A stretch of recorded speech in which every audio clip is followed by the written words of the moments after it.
আব্দুর রহমান বিন আব্দুর রশিদ 3টা প্রশ্ন পাঠিয়েছেন। বলেছেন, রমাদান মাসে কোরআন ও সুন্নাহ অনুযায়ী ইবাদতের একটি সংক্ষিপ্ত রুটিন জানালে উপকৃত হতাম। এ প্রসঙ্গে আমরা ইতিমধ্যে অনেকগুলো আলোচনা করেছি, রমাদানের প্রস্তুতি এবং রমাদান প্ল্যানার। আর আমাদের আইবিটি থেকে প্রকাশিত রমাদান প্ল্যানারও আছে, আপনারা সেটা সংগ্রহ করে নেন।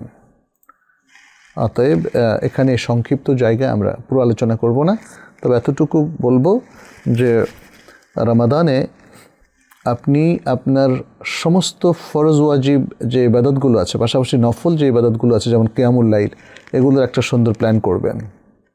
ফরজ যেন মোটে না ছুটে যায়, নফলটা যেন যথাসম্ভব বেশি পালন করা যায়।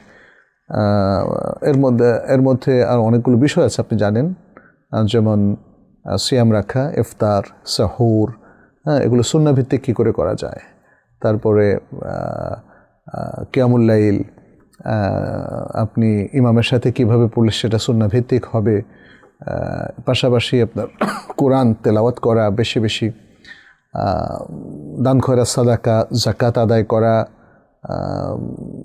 রমাদানের শেষ দিকে, শেষ 10 রাতে বা দিনে ইতিকাফ করা, লাইলাতুল কদরের তাহাররি করা, অনুসন্ধান করা, পারলে ওমরা করা ইত্যাদি, এই সব কিছুর একটা সুন্দর প্ল্যান করবেন। তবে মনে রাখবেন, যেগুলো নফল সেগুলো সামর্থ্যের সাথে জড়িত, পারলে করবেন, না পারলে না করলে কোনো অসুবিধা নাই।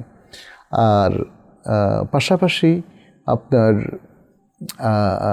যাকাতের বিষয়টা, সাদাকা, ফিতরা কীভাবে আদায় করবেন যেন শরিয়া ভিত্তিক হয়, এবং ফ্যামিলি নিয়ে আপনি একটা প্ল্যান করবেন। আপনি নিজে শুধু না, নবী সাল্লাল্লাহু আলাইহি ওয়াসাল্লাম পুরো রমাদানে ফ্যামিলিকেও সিয়ামের তারবিয়াত এবং সিয়ামের ট্রেনিংটা দেওয়ানোর চেষ্টা করতেন। আপনি সেভাবে কিছু প্ল্যান করতে পারেন। আপনার আরেকটা প্ল্যান থাকতে হবে যে বর্জন করার জিনিসগুলো, সওমের যে অন্তর্নিহিত মর্মটা আছে সেদিকটা আপনি কী করে রক্ষা করবেন। আপনার জীবন থেকে যত পাপ আছে এগুলোকে সবগুলোকে বিদায় জানাতে হবে। ধূমপান, দাড়ি কাটা, মেয়েদের ক্ষেত্রে হিজাব সংরক্ষণ না করা, তারপরে মানুষের হক নষ্ট করা ইত্যাদি ইত্যাদি আরও অনেক যে হারাম বিষয়গুলো আছে, এগুলো থেকে নিজেকে মুক্ত করবেন এবং রমাদানের পরে যেন আপনি একজন ইতিবাচক ব্যক্তি হয়ে যান, সেভাবেই ট্রেনিংটা করবেন। রমাদানের এই প্ল্যানের মধ্যে আপনার কোরআন ভিত্তিকও একটা প্ল্যান থাকতে পারে, যে কোরআন তেলাওয়াত যদি শুদ্ধ না হয়, আপনি কোরআন তেলাওয়াত শুদ্ধ করে ফেলবেন, কোরআনের অর্থটা পড়বেন। বিশেষ করে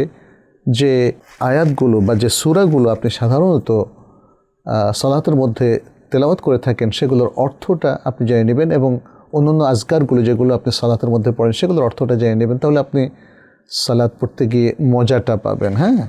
এইভাবে রমাদানকে এক্সক্লুসিভ ইবাদতের ট্রেনিং নেওয়ার জন্যে এবং ইবাদতগুলো সুন্দরভাবে পরিপালনের জন্য একটা সেশন হিসাবে আপনি যদি রুটিন করেন, আমার বিশ্বাস যে এই রমাদান থেকে আপনি সবচেয়ে বেশি ফলাফল পাবেন এবং এই বছরের রমাদান আপনার জীবনে সবচেয়ে বেশি এফেক্টিভ হবে ইনশাআল্লাহ।